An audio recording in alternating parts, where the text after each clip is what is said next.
ने 14. कहा, अब मैं तुमसे समस्त ज्ञानों में सर्वश्रेष्ठ इस परम ज्ञान को पुनः कहूंगा, जिसे जान लेने पर समस्त मुनियों ने परम सिद्धि प्राप्त की है। इस ज्ञान में स्थित होकर मनुष्य ने मेरी जैसी दिव्य प्राप्ति को प्राप्त कर सकता है। इस प्रकार स्थित हो जाने पर वह न तो सृष्टि के समय उत्पन्न होता है, न ही प्रलय के समय विचलित होता है। हे भरतपुत्र, ब्रह्म नामक समग्र भौतिक वस्तु जन्म का स्रोत है और मैं इसी ब्रह्म को गर्भस्थ करता हूँ, जिससे समस्त जीवों का जन्म संभव होता है। हे कुंती पुत्र, तुम यह समझ लो कि समस्त प्रकार की जीव योनियां इस भौतिक प्रकृति में जन्म द्वारा संभव है और मैं उनका बीज प्रदाता पिता हूँ। भौतिक प्रकृति तीनों गुणों से युक्त है। ये सतो, रजो तथा तमो गुण है। हे महाबाहु अर्जुन, अब शाश्वत जीव प्रकृति के संसर्ग में आता है तो वह इन गुणों में बन जाता है। हे निष्पाप सतो गुण अन्य गुणों की अपेक्षा अधिक शुद्ध होने के कारण प्रकाश प्रदान करने वाला और मनुष्यों को सारे पाप कर्मों से मुक्त करने वाला है। जो लोग इस गुण में स्थित होते हैं वे सुख तथा ज्ञान के भाव से बन जाते हैं। हे कुंती पुत्र, रजोगुण की उत्पत्ति असीम आकांक्षाओं तथा तृष्णाओं से होती है और इसी के कारण से यह देहधारी जीव सकाम कर्मों में बन जाता है। हे भरतपुत्र, तुम जान लो कि अज्ञान से उत्पन्न तमोगुण समस्त देहधारी जीवों का मोह है। इस गुण के प्रतिफल पागलपन, आलस तथा नींद है, जो बद्ध जीव को बांधते हैं। हे भरतपुत्र, सतोगुण मनुष्य को सुख से बांधता है, रजोगुण सकाम कर्म से बांधता है और तमोगुण मनुष्य के ज्ञान को ढककर उसे पागलपन से बांधता है। हे भरतपुत्र, कभी कभी सतोगुण रजोगुण तथा तमोगुण को परास्त करके प्रधान बन जाता है, तो कभी रजोगुण सतो और तमोगुण को परास्त कर देता है और कभी ऐसा होता है कि तमोगुण सतो तथा रजोगुणों को परास्त कर देता है। इस प्रकार श्रेष्ठता के लिए निरंतर स्पर्धा चलती रहती है। सतोगुण की अभिव्यक्ति को तभी अनुभव किया जा सकता है जब शरीर के सारे द्वार ज्ञान के प्रकाश से प्रकाशित होते हैं। हे भरतवंश में प्रमुख, अब रजोगुण में वृद्धि हो जाती है तो अत्यधिक आसक्ति, सकाम कर्म, गहन उद्यम तथा अनियंत्रित इच्छा एवं लालसा के लक्षण प्रकट होते हैं। जब तमोगुण में वृद्धि हो जाती है तो कुंती पुत्र अंधेरा, जड़ता, प्रमत्ता तथा मोह का प्राकट्य होता है। जब कोई सतोगुण में मरता है तो उसे मनुष्यों के विशुद्ध उच्चतर लोगों की प्राप्ति होती है। जब कोई रजोगुण में मरता है तो वह सकाम कर्मियों के बीच में जन्म ग्रहण करता है और जब कोई तमोगुण में मरता है तो वह पशु योनि में जन्म धारण करता है। पुण्य कर्म का फल शुद्ध होता है और सात्विक कहलाता है, लेकिन रजोगुण में संपन्न कर्म का फल दुख होता है और तमोगुण में किए गए कर्म मूर्खता में प्रतिफलित होते हैं। सतोगुण से वास्तविक ज्ञान उत्पन्न होता है, रजोगुण से लोभ उत्पन्न होता है और तमोगुण से अज्ञान, प्रमाद और मोह उत्पन्न होते हैं। सतोगुणी व्यक्ति क्रमशः ऊपर उच्च लोकों को जाता है, रजोगुणी इसी पृथ्वी लोक में रह जाते हैं और जो अत्यंत गहरे तमोगुण में स्थित हैं वे नीचे नरक लोकों को जाते हैं। जब कोई यह अच्छी तरह जान लेता है कि समस्त कार्यों में प्रकृति के तीनों गुणों के अतिरिक्त अन्य कोई कर्ता नहीं है और जब वह परमेश्वर को जान लेता है तो इन तीनों गुणों से परे है, तो वह मेरे दिव्य स्वभाव को प्राप्त होता है। जब देहधारी जीव भौतिक शरीर से संबद्ध इन तीनों गुणों को लांघने में समर्थ होता है तो वह जन्म, मृत्यु, बुढ़ापा तथा अनेक कष्टों से मुक्त हो सकता है और इसी जीवन में अमृत का भोग कर सकता है। अर्जुन ने पूछा, हे भगवान, जो इन तीनों गुणों से परे है वह किन लक्षणों के द्वारा जाना जाता है, उसका आचरण कैसा होता है, वह प्रकृति के गुणों को किस प्रकार लांघता है। भगवान ने कहा, है पांडुपुत्र, जो प्रकाश, आसक्ति तथा मोह के उपस्थित होने पर ना तो उसे घृणा करता है, ना लुप्त हो जाने पर उसकी इच्छा करता है, जो भौतिक गुणों की इस समस्त प्रतिक्रिया से निश्चित तथा अविचलित रहता है और यह जानकर कि केवल गुण ही क्रियाशील है, उदासीन तथा दिव्य बना रहता है, जो अपने आप में स्थित है और सुख तथा दुख को एक समान मानता है, जो मिट्टी के ढेले, पत्थर, स्वर्ग के टुकड़े को समान दृष्टि से देखता है, जो अनुकूल तथा प्रतिकूल के प्रति समान बना रहता है, जो धीर है और प्रशंसा तथा बुराई, मान अपमान में समान भाव से रहता है, जो शत्रु तथा मित्र के साथ समान व्यवहार करता है और जिसने सारे भौतिक कार्यों का परित्याग कर दिया है, ऐसे व्यक्ति को प्रकृति के गुणों में अतीत कहते हैं। जो समस्त परिस्थितियों में अविचलित भाव से पूर्ण रूप भक्ति में प्रवृत्त होता है, वह तुरंत ही प्रकृति के गुणों को लांघ जाता है और इस प्रकार ब्रह्म के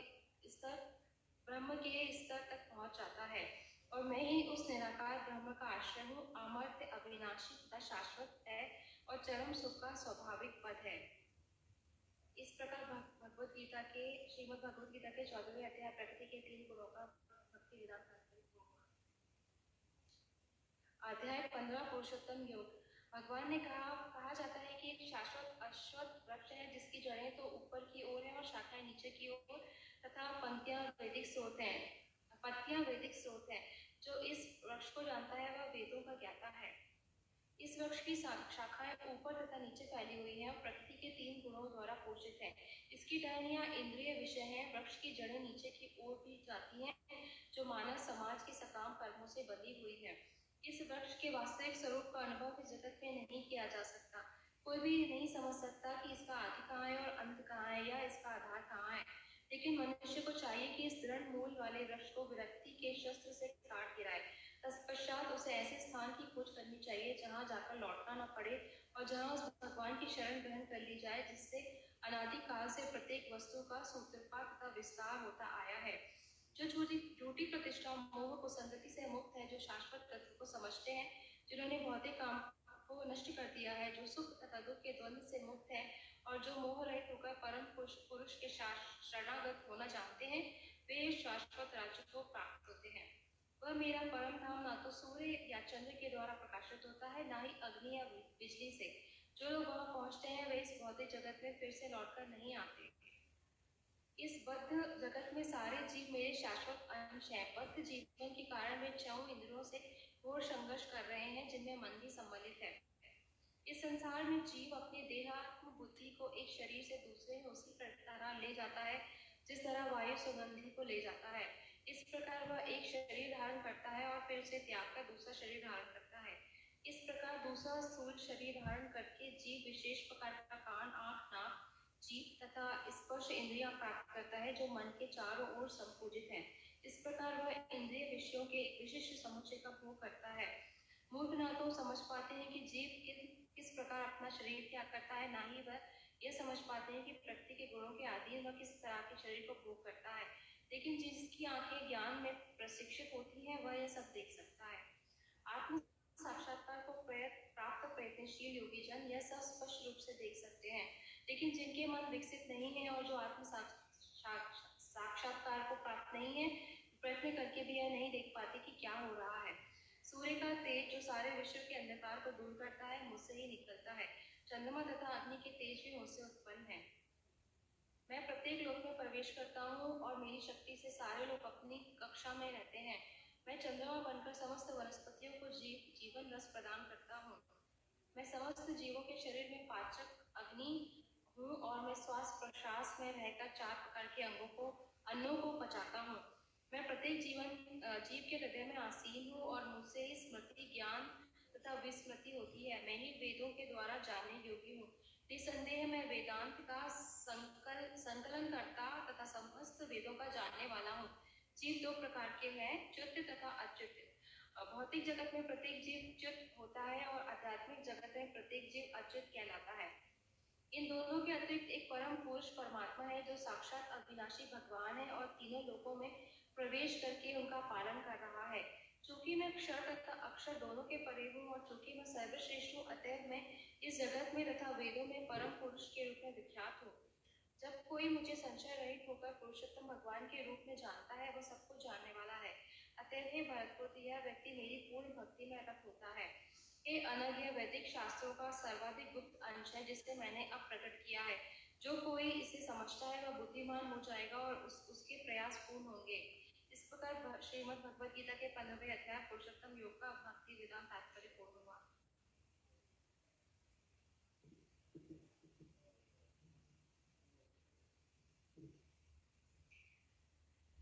अध्याय 16। भगवान ने कहा, हे भरतपुत्र, देवी तथा आसुरी स्वभाव।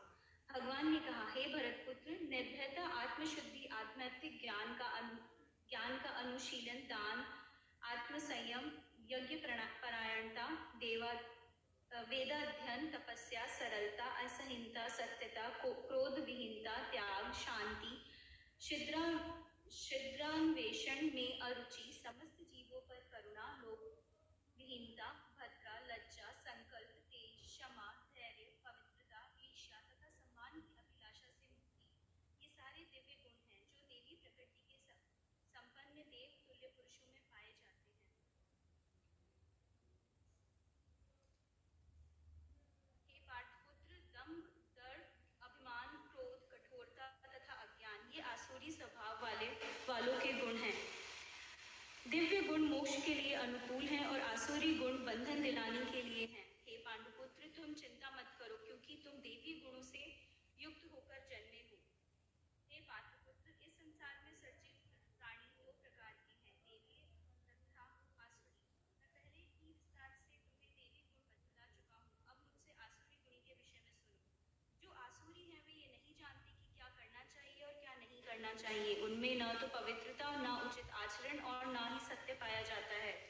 वे कहते हैं कि यह जगत मिथ्या है, इसका कोई आधार नहीं है, इसका नियमन किसी ईश्वर द्वारा नहीं होता। उनका कहना है कि ये कामेक्षा से उत्पन्न होता है और काम के अतिरिक्त कोई अन्य कारण नहीं है।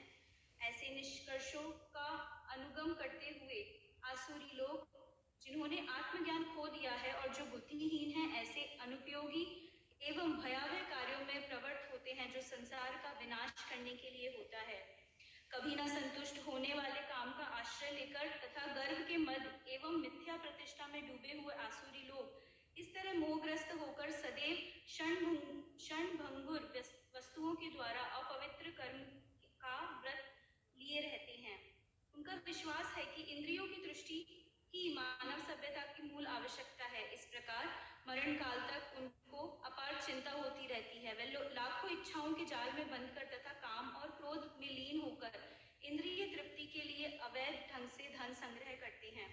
आसुरी व्यक्ति सोचता है, आज मेरे पास इतना धन है और अपनी योजनाओं से मैं और अधिक धन कमाऊंगा। इस समय मेरे पास इतना है, किंतु भविष्य में यह बढ़कर और अधिक हो जाएगा। वह मेरा शत्रु है और मैंने उसे मार दिया और ये मेरे अन्य शत्रु भी मार दिए जाएंगे। मैं सभी वस्तुओं का स्वामी हूँ, मैं भोक्ता हूँ, मैं सिद्ध, शक्तिमान तथा सुखी हूँ।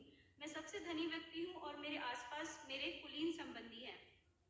कोई अन्य मेरे समान शक्तिमान तथा सुखी नहीं है। मैं यज्ञ करूंगा, दान दूंगा और इस तरह आनंद मनाऊंगा। इस प्रकार ऐसे व्यक्ति अज्ञानवश मोहग्रस्त होते रहते हैं। अपने को श्रेष्ठ मानने इस प्रकार अनेक चिंताओं से उद्विग्न होकर तथा मोह जाल में बंधकर वे इंद्रिय भोग में अत्यधिक आसक्त हो जाते हैं और फिर नरक में गिरते हैं। अपने को श्रेष्ठ मानने वाले तथा सदैव घमंड करने वाले, संपत्ति तथा मिथ्या प्रतिष्ठा से मोहग्रस्त लोग किसी विधि विधान का पालन न करते हुए कभी कभी नाम मात्र के लिए बड़े गर्व के साथ यज्ञ करते हैं। मिथ्या अहंकार, बल, दर्प, काम तथा क्रोध से मोहित होकर आसुरी व्यक्ति अपने शरीर में तथा अन्यों के शरीर में स्थित भगवान से ईर्ष्या और वास्तविक धर्म की निंदा करने लगते हैं। जो लोग ईर्ष्यालु तथा क्रूर हैं और नराधर्म हैं, उन्हें मैं निरंतर विभिन्न आसुरी योनियों में भवसागर में डालता रहता हूँ। हे कुंती पुत्र, ऐसे व्यक्ति आसुरी योनि में बारंबार जन्म ग्रहण करते हुए कभी भी मुझ तक पहुंच नहीं पाते। वे धीरे धीरे अत्यंत अधम गति को प्राप्त होते हैं। इस तरह इस नरक के 3 द्वार हैं, काम, क्रोध तथा लोभ। प्रत्येक बुद्धिमान व्यक्ति को चाहिए कि इन्हें त्याग दे, क्योंकि इनसे आत्मा का पतन होता है। हे कुंती पुत्र, जो व्यक्ति इन तीनों नरक द्वारों से बच पाता है, वह आत्म साक्षात्कार के लिए कल्याणकारी कार्य करता है और इस प्रकार क्रमशः परम गति को प्राप्त होता है। जो शास्त्रों के आदेशों की अवहेलना करता है और मनमाने ढंग से कार्य करता है, उसे न तो सिद्धि, न सुख, न ही परम गति की प्राप्ति होती है। अतएव मनुष्य को यह जानना चाहिए कि शास्त्रों के विधान के अनुसार क्या कर्तव्य है और क्या अकर्तव्य है। उसे ऐसे विधि विधानों को जानकर कर्म करना चाहिए जिससे वह क्रमशः ऊपर उठ सके। इस प्रकार श्रीमद् भागवत गीता के 16वें अध्याय देवी तथा आसुरी स्वभाव का भक्ति विधान तात्पर्य पूर्ण हुआ। हरे कृष्ण।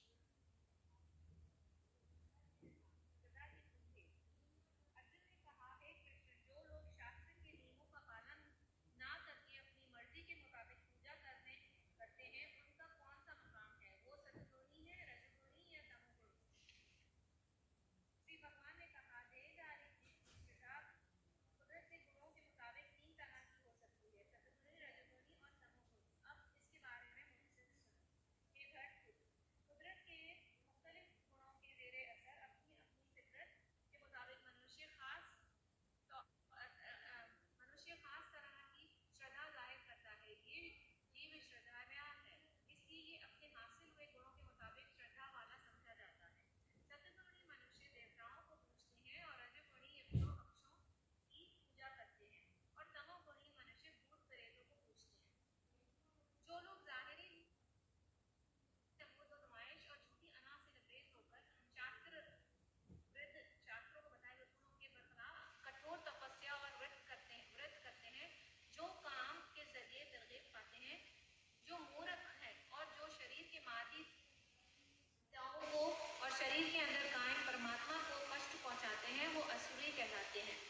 यहाँ तक कि हर एक मनुष्य जो भोजन खाता पसंद करता है वो भी प्रकृति के गुणों के मुताबिक 3 तरह का होता है। यही बात यज्ञ, तपस्या और दान के लिए भी सत्य है। अब उनके फर्क के बारे में सुनो। जो भोजन सात्विक लोगों को पसंद होता है वो उम्र बढ़ाने वाला, जीवन को शुद्ध करने वाला और ताकत, सेहत, सुख और तस्कीन पहुंचाने वाला होता है। ऐसा भोजन रसीला, चिकना, सेहतबख्श और हृदय को भाने वाला होता है। बहुत ज्यादा तीखे, खट्टे, नमकीन, गरम, चटपटे, सूखे और जलन पैदा करने वाले भोजन रजोगुणी लोगों को प्यारे होते हैं। ऐसे भोजन दुख और गम और रोग पैदा करने वाले हैं। खाने से 3 घंटे पहले पकाया गया बेलज़्ज़त, बदजायका, गला सड़ा, जूठा, कच्चा पच्चा, अपवित्र भोजन उन लोगों को पसंद होता है जो तामसी होते हैं। यज्ञों में वही यज्ञ सात्विक होता है जो शास्त्र के उसूलों के मुताबिक पढ़ समझकर उन लोगों के जरिए किया जाता है जो फल की इच्छा नहीं करते। लेकिन ए भरतश्रेष्ठ, जो यज्ञ किसी मादी फायदे के लिए या गुरूर के लिए किया जाता है उसे तुम राजसी यज्ञ करो। जो यज्ञ शास्त्रों की हिदायत के परवाह किए बगैर प्रसाद बांटे बिना, वैदिक मंत्रों का उच्चारण किए बिना, ब्राह्मणों को दक्षिणा दिए बिना और श्रद्धा के बिना सरंजाम दिया जाता है वो तामसी यज्ञ माना जाता है। परमेश्वर, ब्राह्मण, गुरु, माता पिता जैसे गुरुजनों की पूजा करना और पवित्रता, सरलता, ब्रह्मचर्य और अहिंसा शारीरिक तपस्या है। सच्चे दिल को भाने वाले, मुफीद और दूसरों को परेशान न करने वाले शब्द बोलना और वैदिक अदब का बाकायदा अभ्यास करना, यही वाणी जबान की तपस्या है। और संतोष, सरलता, सादगी, संजीदगी, आत्मसंयम और जीवन की पाकीज़गी ये मन की तपस्याएं हैं। मादी फायदे की ख्वाहिश न करने वाले और सिर्फ परमेश्वर में मशगूल मनुष्य को के जरिए दृढ़ श्रद्धा से सरंजाम दी गई ये 3 तरह की तपस्या सात्विक तपस्या कहलाती है। जो तपस्या जाहिर नमूद, नुमाइश और इज्जत कराने, सत्कार और पूजा कराने के लिए सरंजाम दी जाती है वो राजसी, रजगुणी कहलाती है। ये ना तो मुस्तकिल होती है और ना पायदार होती है। मूर्खता और अपने आप को शदीद अजियत पहुंचाने के लिए या दूसरों को विंशित करने या नुकसान पहुंचाने के लिए जो तपस्या की जाती है वो तामसी कहलाती है, जादूगरी। जो दान पर समझकर किसी ख्वाहिश के बिना मुनासिब वक्त पर और जगह और यज्ञ शख्स को दिया जाता है वो सात्विक दान माना जाता है। लेकिन जो दान वापस मिलने के भाव से या कर्म फल की इच्छा से या नाखुशी से किया जाता है वो राजसी, रजगुणी कहलाता है। और जो दान किसी अपवित्र जगह में नामुनासिब वक्त में किसी गैर मुस्तहिक शख्स को या बिना ध्यान से आदर इज्जत से दिया जाता है तामसी, रजगुणी, तमोगुणी दान कहलाता है। सृष्टि के आगाज से ओम तत्सत ये 3 शब्द परम सत्य के इस्तेमाल किए जाते रहे हैं। ये तीनों पवित्र शब्द ब्राह्मणों के जरिए वैदिक मंत्रों का उच्चारण करते वक्त ब्रह्म के संतुष्ट करने के लिए यज्ञों के उस वक्त इस्तेमाल होते हैं। इसलिए योगी पुरुष ब्रह्म को हासिल करने के लिए शास्त्रों के उसूलों के मुताबिक यज्ञ, दान और तपस्या की तमाम क्रियाओं का शुभ आरंभ हमेशा ओम से करते हैं। मनुष्य को चाहिए कि कर्म फल की इच्छा किए बिना मुख्तलिफ तरीके के यज्ञ, तप और दान को तत्शब्द कर सरंजाम दे। ऐसी दिव्य क्रियाओं का मकसद भव बंधन से मुक्त हो जाता है, होना है।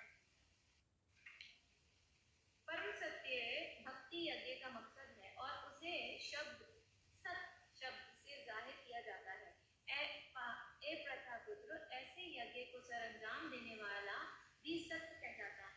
जिस तरह यज्ञ, तप और दान के सारे कर्म भी जो परम पुरुष को खुश करने के लिए सरंजाम दिए जाते हैं सत्य कहलाते हैं।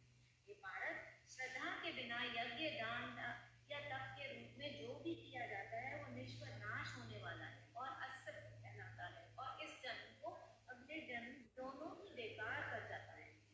इस तरह श्रीमद् भागवत गीता श्रद्धा विभाग नामी 17 अध्याय समाप्त हुआ।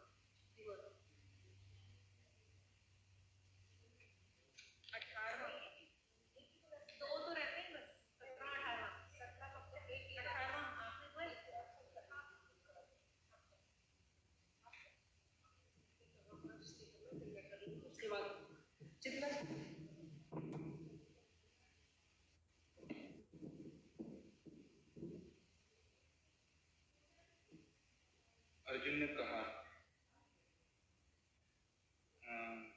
कृष्णा अध्याय 18वां उपसंहार संन्यास की सिद्धि।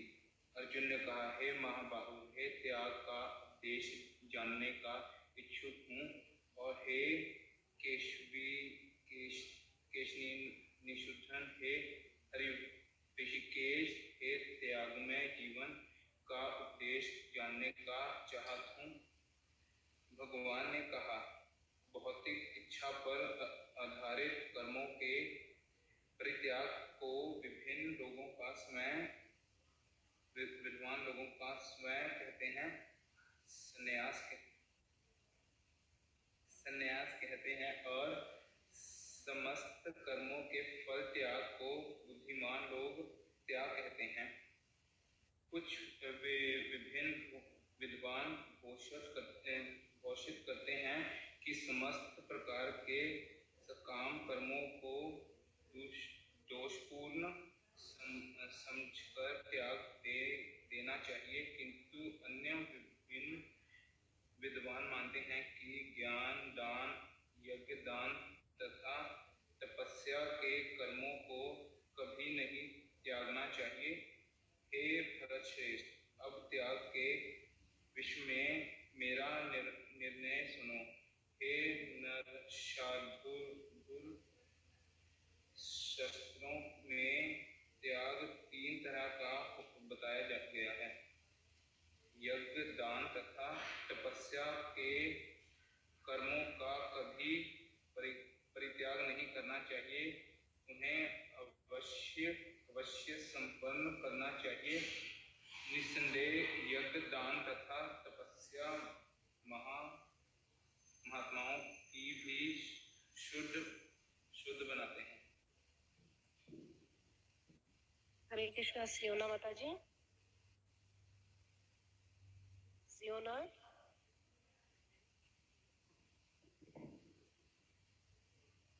जी माता जी।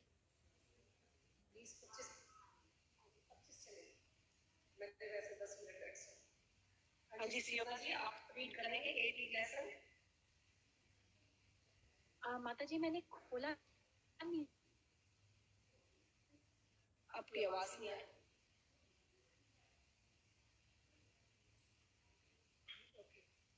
इन सारे कार्यों को किसी प्रकार की आसक्ति या फल की आशा के बिना संपन्न करना चाहिए। हे प्रथा पुत्र, इन्हें कर्तव्य मानकर संपन्न किया जाना चाहिए, यही मेरा अंतिम मत है।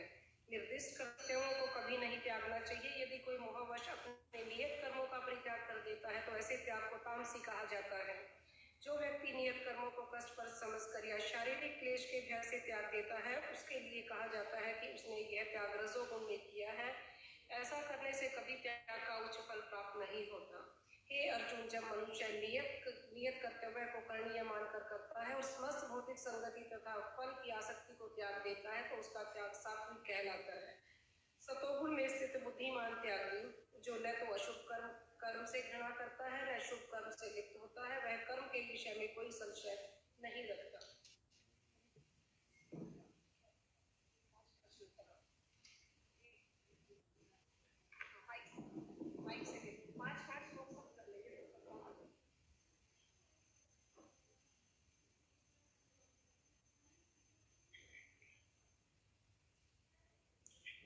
हरे कृष्ण।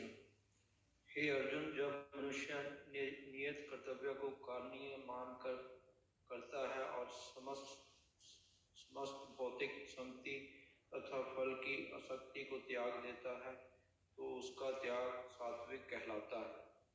सतोगुण में स्थित बुद्धिमान त्यागी, जो ना तो अशुभ कर्म से घृणा करता है, ना शुभ कर्म से लिप्त होता है, वह कर्म के विषय में कोई संशय नहीं रखता। निस्संदेह किसी को देहधारी प्राणी के लिए समस्त कर्मों का परित्याग कर पाना असंभव है, लेकिन जो कर्म फल का परित्याग करता है वह वास्तव में त्यागी कहलाता है। जो त्यागी नहीं है उसके लिए इच्छित, अनिश्चित तथा मिश्रित ये 3 प्रकार के कर्म फल मृत्यु के बाद मिलते हैं, लेकिन जो सन्यासी हैं उन्हें ऐसे फल का सुख दुख नहीं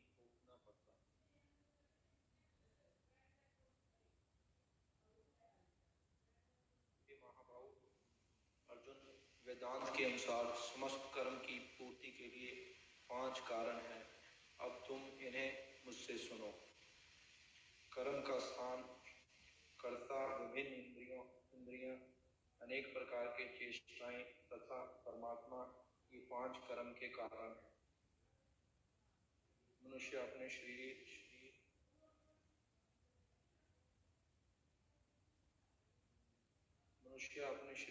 मन या वाणी से जो भी उचित या अनुचित कर्म करता है वह इन 5 कारणों के फलस्वरूप होता है।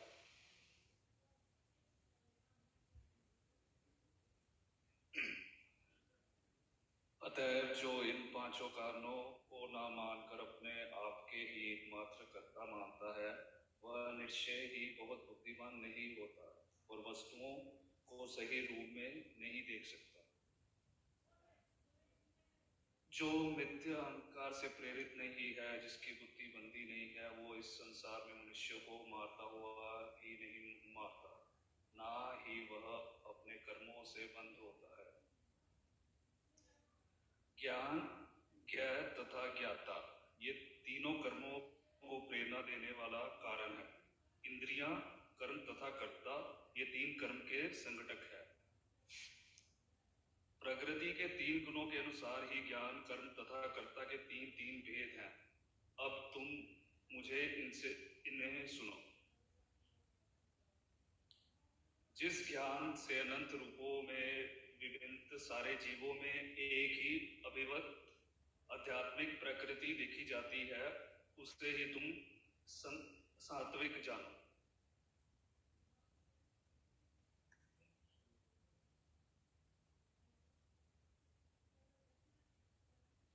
जिस ज्ञान से कोई मनुष्य विभिन्न शरीरों में भिन्न भिन्न प्रकार का जीव देखता है उसे तुम राजसी जानो। और वह ज्ञान जिससे मनुष्य किसी एक प्रकार के कार्य को जो अति तुच्छ है सब कुछ मानकर सत्य को जाने बिना उसमें लिप्त रहता है, तामसी कहा जाता है। जो कर्म नियमित और जो असत्य, राग या द्वेष से रहते कर्मफल की चाह के बिना किया जाता है उसे सात्विक, वह सात्विक।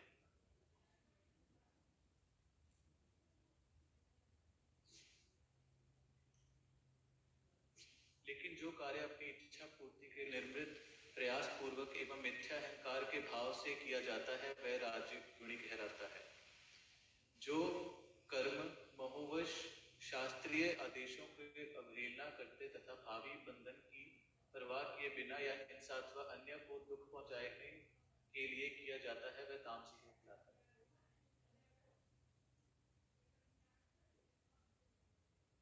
हरे कृष्णा। जो व्यक्ति भौतिक गुणों के संसर्ग के बिना अहंकार रहित संकल्प तथा उत्साह पूर्वक अपना कर्म करता है और सफलता तथा असफलता में अविचलित रहता है वह सात्विक कर्ता कहलाता है।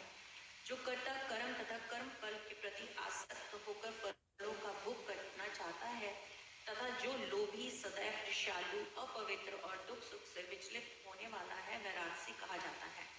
जो कर्ता सदा शास्त्रों के आदर्शों के विरुद्ध कार्य करता रहता है, जो भौतिकवादी, हठी, कपटी तथा अन्यों का अपमान करने में पटु है तथा जो आलसी, सदैव खिन्न तथा काम करने में दीर्घसुरवी है वह तमोगुणी कहलाता है। हे धनंजय, अब मैं प्रकृति के 3 गुणों के अनुसार तुम्हें विभिन्न प्रकार की बुद्धि तथा धृति के विषय में विस्तार से बताऊंगा, तुम इससे सुनो। हे प्रथापुत्र, यह बुद्धि सतोगुणी है जिसके द्वारा मनुष्य यह जानता है कि क्या करनी है, क्या नहीं है, किससे डरना चाहिए और किससे नहीं, क्या बांधने वाला है और क्या मुक्ति देने वाला है। हरे कृष्ण।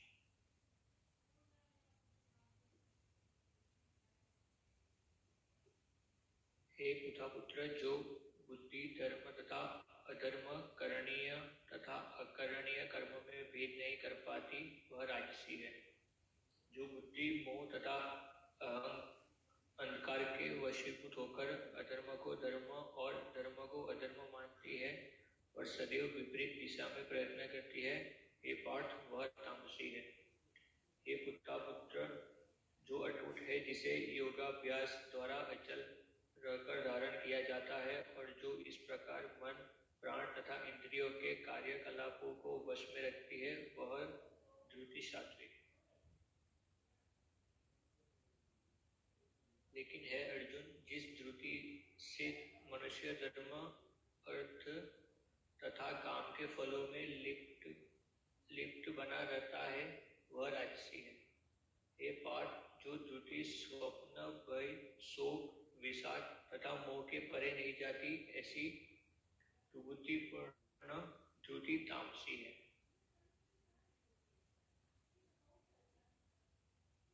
हे भरत श्रेष्ठ, अब मुझसे 3 प्रकार के सुखों के विषय में सुनो, जिनके द्वारा बुद्धिजीव भोग करता है और जिसके द्वारा कभी कभी दुखों का अंत हो जाता है, जो प्रारब्ध में विष जैसा लगता है लेकिन अंत में अमृत के समान है, और जो मनुष्य में आत्म साक्षात्कार जगाता है, वह सात्विक सुख कहलाता है। जो सुख इंद्रियों द्वारा उनके विषयों में संसर्ग से प्राप्त होता है और जो प्रारब्ध में अमृत तुल्य तथा अंत में विष तुल्य लगता है, वह रजोगुण कहलाता है। तथा जो सुख आत्म साक्षात्कार में प्रति अंधा है, जो प्रारंभ से लेकर अंत तक मोहकारक है और जो निद्रा, आलस तथा मोह में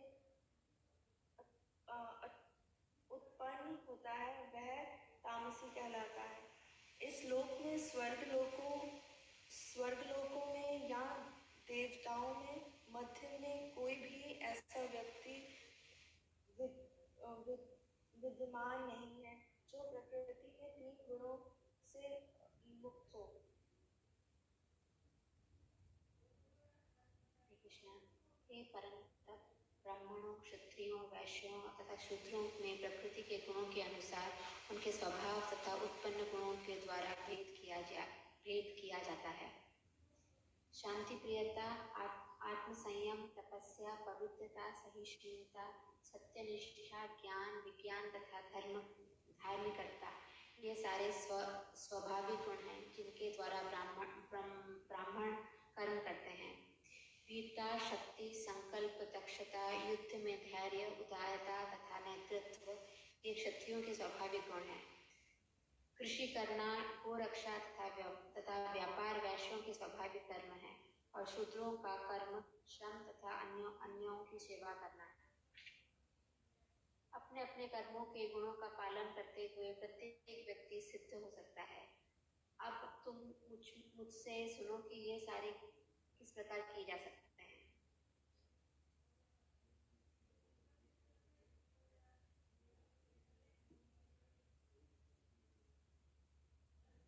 जो सभी प्राणियों को उद्गम है और सर्वव्यापी है, उस भगवान की उपासना करके मनुष्य अपना कर्म करते हुए पूर्णता प्राप्त कर सकता है।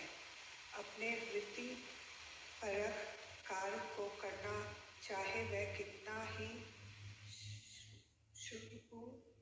त्रुटिपूर्ण ढंग से क्यों ना किया जाए, अन्य किसी के कार्य को स्वीकार करने और अच्छी प्रकार से करने की अपेक्षा अधिक श्रेष्ठ है। अपने स्वभाव के अनुसार निर्दिष्ट कर्म कभी भी पाप से प्रभावित नहीं होते। प्रत्येक उद्योग किसी न किसी दोष से आवृत होते हैं। जिस प्रकार अग्नि धुएं में आवृत रहती है, अतएव है कुटिल मनुष्य को चाहिए कि स्वभाव से उत्पन्न कर्म को भले ही वह दोषपूर्ण क्यों न हो, कभी त्यागे नहीं। जो आत्म संयमी तथा अनासक्त है एवं जो समस्त भौतिक भोगों को परवाह नहीं करता, वह संन्यास के अभ्यास द्वारा कर्म फल से मुक्ति की सर्वोच्च सिद्ध अवस्था प्राप्त कर सकता है। हे कुंती पुत्र, जिस तरह इस सिद्धि को प्राप्त हुआ व्यक्ति परम सिद्धावस्था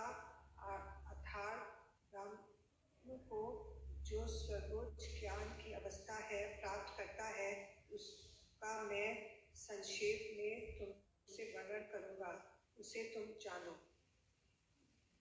हरे कृष्ण। अपनी बुद्धि से शुद्ध होकर तथा धैर्यपूर्वक मन को वश में करते हुए इंद्रिय तृप्ति के विषयों का त्याग कर राग तथा द्वेष से मुक्त होकर जो व्यक्ति एकांत स्थान में वास करता है, जो थोड़ा खाता है, जो अपने शरीर, मन तथा वाणी को वश में रखता है, जो सदैव समाधि में रहता है तथा पूर्णतः विरक्त, मिथ्या अहंकार, मिथ्या शक्ति, मिथ्या गर्व, काम, क्रोध तथा भौतिक वस्तुओं के संग्रह से मुक्त है, जो मिथ्या स्वामित्व की भावना से रहित तथा शांत है, वह निश्चय ही आत्म साक्षात्कार के पद को प्राप्त होता है। इस प्रकार जो दिव्य पद पर स्थित है, वह तुरंत परब्रह्म का अनुभव करता है और पूर्णतः प्रसन्न हो जाता है। वह ना तो कभी शोक करता है, ना किसी वस्तु की कामना करता है। वह प्रत्येक जीव पर संभाव रखता है और उस अवस्था में वह मेरी शुद्ध भक्ति को प्राप्त करता है। केवल भक्ति से मुझ भगवान को यथारूप में जाना जा सकता है।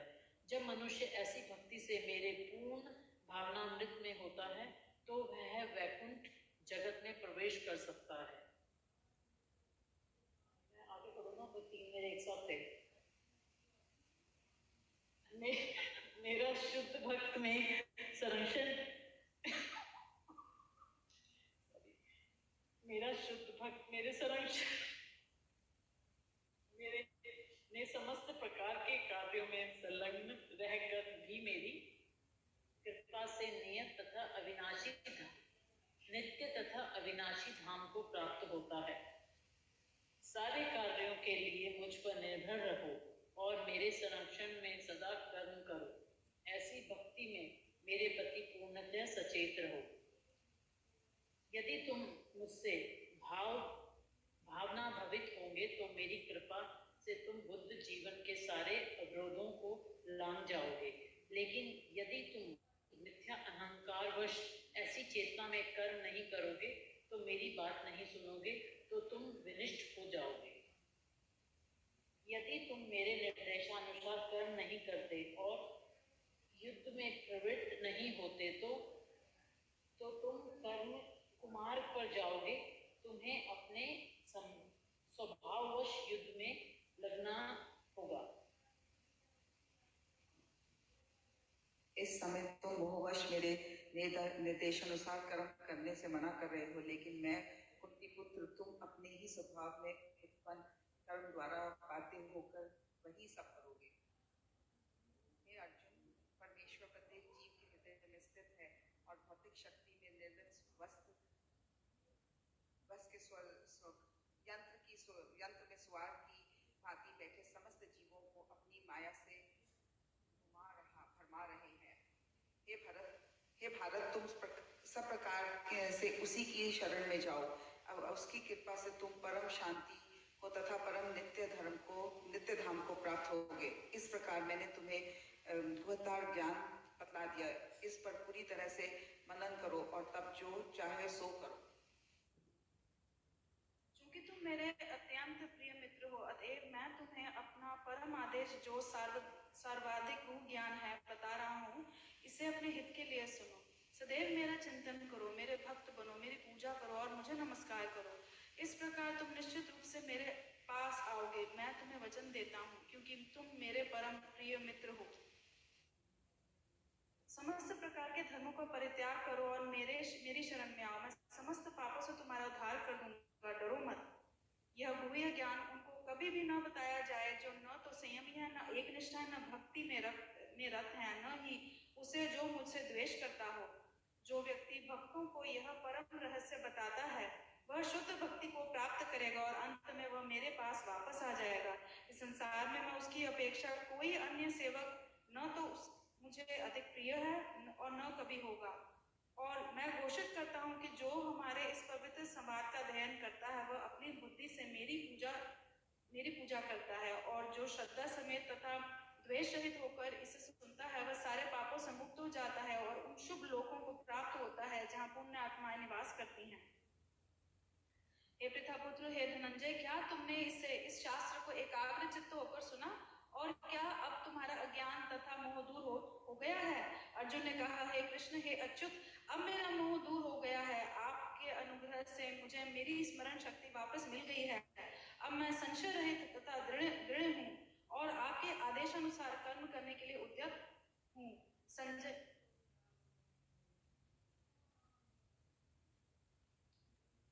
ने कहा, इस प्रकार मैंने कृष्ण तथा अर्जुन इन दोनों महापुरुषों की वार्ता सुनी और ये संदेश इतना अद्भुत है कि मेरे शरीर में रोमांच हो रहा है। व्यास की कृपा से मैंने ये परम पुनः बातें साक्षात योगेश्वर कृष्ण के मुख से अर्जुन के प्रति कही जाती हुई सुनी। हे राजन, जब मैं कृष्ण तथा अर्जुन के मध्य हुई इस आश्चर्यजनक तथा पवित्र वार्ता का बारंबार स्मरण करता हूँ तो प्रति क्षण आह्लाद से गदगद हो उठता हूँ। हे राजन, भगवान कृष्ण के अद्भुत रूप का स्मरण करते ही मैं अधिकाधिक आश्चर्यचकित होता हूँ और पुनः हर्षित होता हूँ।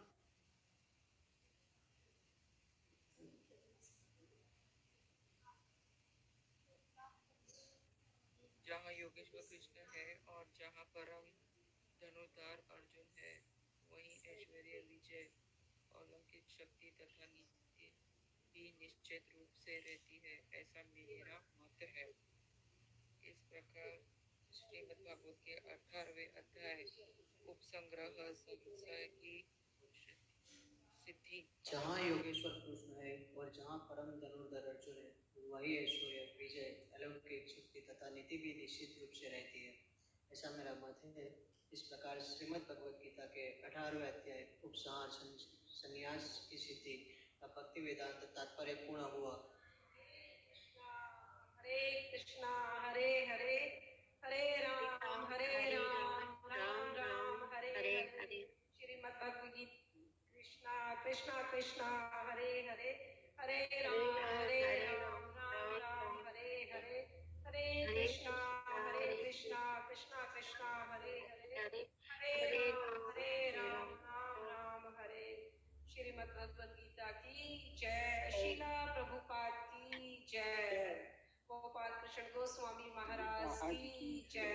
हरे Krishna everyone. Thank you so much. कोई वर्ड्स नहीं है, इतना इस मटेरियल वर्ड में टाइम निकाल के आप लोग यहाँ आए हैं, सबने पार्टिसिपेट किया है। बस भगवान आपको, प्रभुपाद जी ने कहा है कि 50 टाइम्स रीड करनी है, तो धीरे धीरे स्टार्ट हुई है, तो 5 टाइम्स होगी मेरे ख्याल से, तो 45 और रहेगी, बस वो भी हो जाएगा, है ना? बस जी, ओके श्योर। बट अभी आज की डिजायर ना, अंदर से आप बिलीव करना, दीन बंधु प्रभु बैठे बैठे अंदर से इतनी तड़पन हो रही थी, मैंने कहा दीन बंधु आए हुए हैं प्रभु जी, और उनसे अगर गौर आरती कर देना तो भगवान आपकी बहुत मेहरबानी होगी प्रभुपाद जी। अभी प्रभु जी पता नहीं करेंगे कि नहीं, मैंने अंदर से गैस किया था, भगवान से प्रेयर किया प्रभुपाद जी से, आप करेंगे प्रभु गौर आरती? प्रभु जी प्लीज सी, आप, मैंने पूछा नहीं है पर अंदर से इतनी डिजायर थी कि आज प्रभु जी के बस हो जाए। Thank you. यस यस, हाँ जी, बोल दिया, उनको बता दिया, ये डेडिकेट की है गोपाल कृष्ण गोस्वामी महाराज को, और बस वो गोलोक धाम में है और उनकी ब्लेसिंग हम सबके साथ है। हरे कृष्णा हरे कृष्णा।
हरे कृष्णा। जूम वालों सबको धन्यवाद, बहुत बहुत धन्यवाद।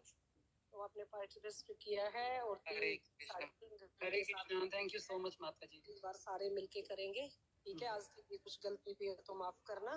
नहीं नहीं, तो अब थोड़ा थोड़ा पढ़ा था हमने ना, इसलिए कोई बात नहीं, फिर पढ़।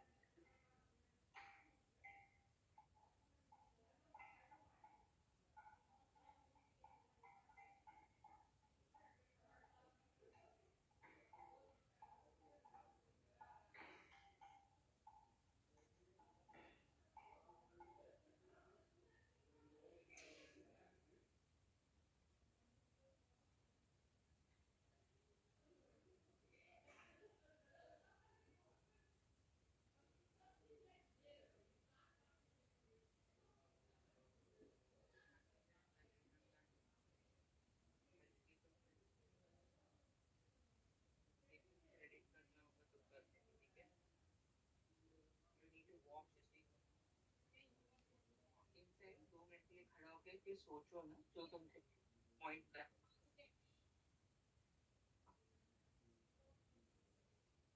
तो अपना काम खुद कर रही है, इधर उधर की जैसे ब्रिज तक जाता है बर्फ लेने के लिए।